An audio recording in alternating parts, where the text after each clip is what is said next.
आज की वीडियो में हम देखने वाले हैं कि कुंडली में भाव की संज्ञा। इसका अर्थ है कि कौन सा भाव किस चीज़ को दर्शाता है।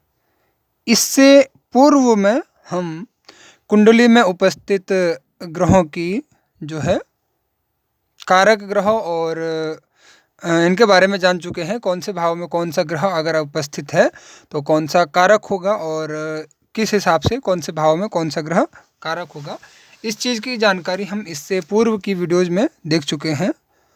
कुंडली में संज्ञा का अर्थ है जैसे हम किसी नाम को लेते हैं और उसको किस नाम से जाना जाता है या फिर किसी का नाम हम लेते हैं तो उसके बाद जो आता है ऐसे कोई उपनाम हो गया या आप ये समझ सकते हैं उपनाम समझ सकते हैं। इसको उपनाम के नाम से इसको जाना जाता है। तो कभी भी हम कुंडली का विश्लेषण करते हैं तो इसमें कुछ मूल बातें होती हैं जिनका हम अध्ययन करते हैं। जैसे कि उदाहरण के लिए हम जो है जब कुंडली का अध्ययन करते हैं तो किसी का अगर प्रश्न है तो 4 चीज़ों से लेकर उसका प्रश्न रहता है। अगर आपके पास कोई जातक आता है या फिर सामान्यतः कुंडली में कोई अगर प्रश्न रहता है तो 4 चीज़ों से संबंधित रहता है। वो है, पहला आता है धर्म, दूसरा आता है अर्थ और तीसरा आता है काम, चौथा आता है मोक्ष।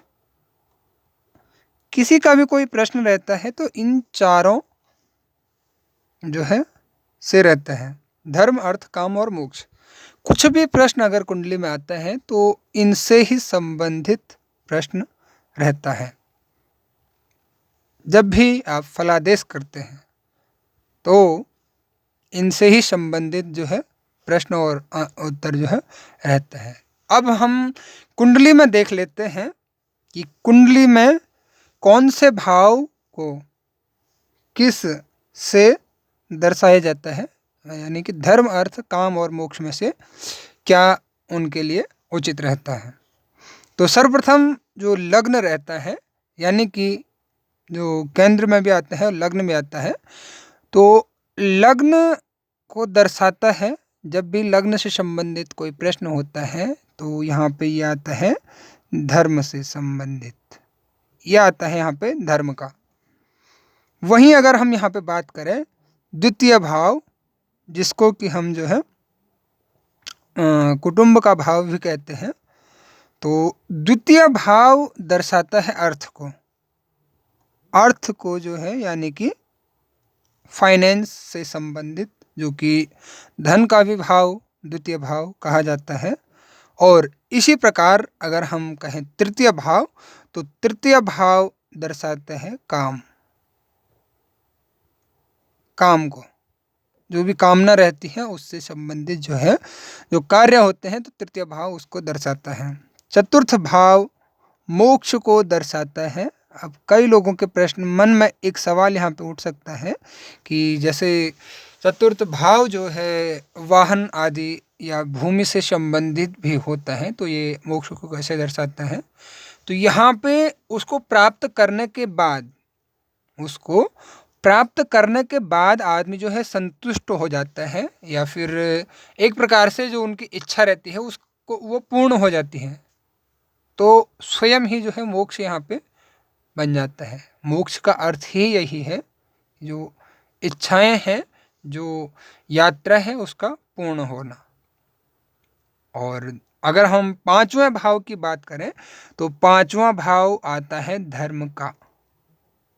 5वां भाव जो है दोबारा से धर्म का भाव होता है। छठे भाव की बात करें तो छठा भाव आता है अर्थ का। अर्थ दोबारा से यहाँ पे आ गया है, यानी कि फाइनेंस से संबंधित, धन से संबंधित। और यहाँ पे जो है 7वां भाव, जो कि विवाह का भी भाव होता है। लड़के की कुंडली में पत्नी का भाव और लड़की की कुंडली में पति का भाव, ये भाव होता है। तो यहाँ पे जो है काम का भाव ये होता है, 7वां भाव काम का होता है। और 8वां भाव जो है मोक्ष का होता है। आप सभी जानते हैं कि 8वां भाव जो है मोक्ष का होता है। और यानी कि वही दोबारा से यहाँ पे आ गया है कि मोक्ष का जो भाव है। 9वें भाव की हम यहाँ पे दोबारा से बात कर लेते हैं। 9वां भाव आता है आपका धर्म से संबंधित। जो भी प्रश्न है, जैसे कोई प्रश्न है तो धर्म से संबंधित 9वां भाव आ जाता है। और 10वां भाव हमारा कर्म क्षेत्र भी आता है। और कर्म क्षेत्र के साथ साथ ये जो है अर्थ का होता है, यानी कि धन से संबंधित भी ये भाव होता है। 11वां भाव जो कि हमारे इनकम का भी होता है, और ये भाव जो है काम भाव को दर्शाता है। वहीं अगर हम बात करें 12वें भाव की, तो 12वां भाव पुनः मोक्ष को दर्शाता है। धर्म, अर्थ, काम और मोक्ष। तो इस प्रकार से ये जो भाव हैं, कभी भी हम फलादेश करते हैं, सपोज कोई प्रश्न पूछता है धर्म से संबंधित, तो ये आप अगर कोई सामान्य प्रश्न पूछता है, सपोज हम उदाहरण के लिए देख लेते हैं कि भाई अगर कोई फाइनेंस के बारे में पूछता है, तो फाइनेंस के कौन कौन से भाव हैं आप ये समझ सकते हैं, यानी कि अर्थ के 1, 2 और 3, दूसरा, छठवां, 10वां, ये 3 भाव जो है फाइनेंस को दर्शाएंगे। कोई भी अगर प्रश्न पूछता है फाइनेंस से संबंधित, तो 2, 6, 10, कई जगहों पे 11वां भाव भी लोग जो है उसकी गणना करते हैं। लेकिन यहाँ पे जो है एक सामान्य तौर पे जो योग बनता है या जो फलादेश बनता है, तो वो इन भावों से लेके बनता है। तो यहाँ पे कुछ और मैं आपको बता देता हूँ कि अगर कोई कुंडली में देखते हैं कि मारक ग्रह कौन से हैं, मारक भाव कौन से हैं, तो दूसरा और 7वां भाव मारक भाव कहलाते हैं। दोनों भाव जो है मारक भाव यहाँ पे कहलाते हैं। और इससे पूर्व की वीडियो में हम जान चुके हैं कि केंद्र किसे कहते हैं, त्रिकोण किसे कहते हैं। यहाँ पे पुनः मैं एक बार दोहरा देता हूँ। पहला, चौथा, 7वां और 10वां, ये 4 भाव केंद्र के अंतर्गत आते हैं। और पहला, 5वां और 9वां, ये 3 भाव जो है त्रिकोण के अंतर्गत आते हैं। 1, 5, 9, ये 3 भाव त्रिकोण के अंतर्गत आते हैं। यहाँ पे पहला भी लग्न का धर्म का है, 5वां भी धर्म का है और 9वां भी धर्म का है। ये जो है केंद्र त्रिकोण में आते हैं, ये जो है त्रिकोण में आते हैं। वहीं अगर हम यहाँ पे एक और विश्लेषण कर लेते हैं कि आयु का अगर कोई प्रश्न होता है कि आयु से संबंधित भाव, तो 8वां भाव यहाँ पे आयु का माना जाता है। और 8वें से 7वां, 8वें से 8वां, 8वें से 8वां भाव जो है तीसरा भाव आयु का माना जाता है, यानी कि तीसरा और 8वां भाव आयु के लिए माना जाता है। कभी भी अगर हम आयु की गणना करते हैं तो तीसरा और 8वां भाव आयु के लिए होगा। मारक ग्रह यहाँ पे मैंने इससे पहले आपको बताया, मारक भाव 2 और 7 मारक भाव होते हैं। तो और यहाँ पे मैं एक बार पुनः आपको दोहरा देता हूँ।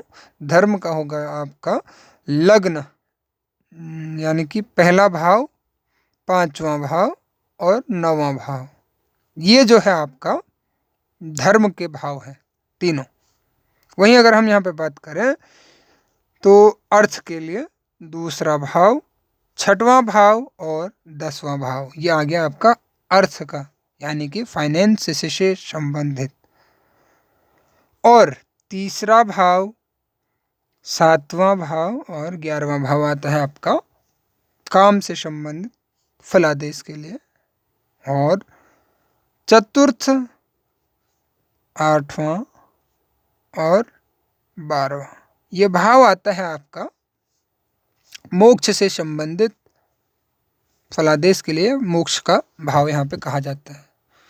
तो अगर सीधे सीधे याद रखें हम यहाँ पे, तो धर्म अर्थ काम मोक्ष, ये 4 हम याद रख सकते हैं यहाँ पे। और क्रमशः धर्म अर्थ काम मोक्ष और 12 भावों में पुनः पुनरावृत्ति यहाँ पे इनके देखने को मिलेगी। तो सीधा सा यहाँ पे एक उदाहरण है कि आप इन चारों को याद रख सकते हैं। अगर याद वैसे नहीं होते हैं तो क्रमशः यहाँ पे देख सकते हैं 1 2 3 4, लग्न से चतुर्थ तक, और फिर पंचम से अष्टम तक, फिर नवम से और द्वादश तक यहाँ पे भाव का आप विश्लेषण कर सकते हैं। उम्मीद करता हूँ आपको वीडियो पूर्ण रूप से समझ में आ गया होगा। अगर आपका वीडियो से जुड़ा कोई सवाल या सुझाव है तो आप हमें कमेंट करके बता सकते हैं। वीडियो कैसी लगी आप हमें वो भी कमेंट करके बता सकते हैं। और मिलते हैं इसी तरह की नई वीडियो में, तब तक के लिए धन्यवाद।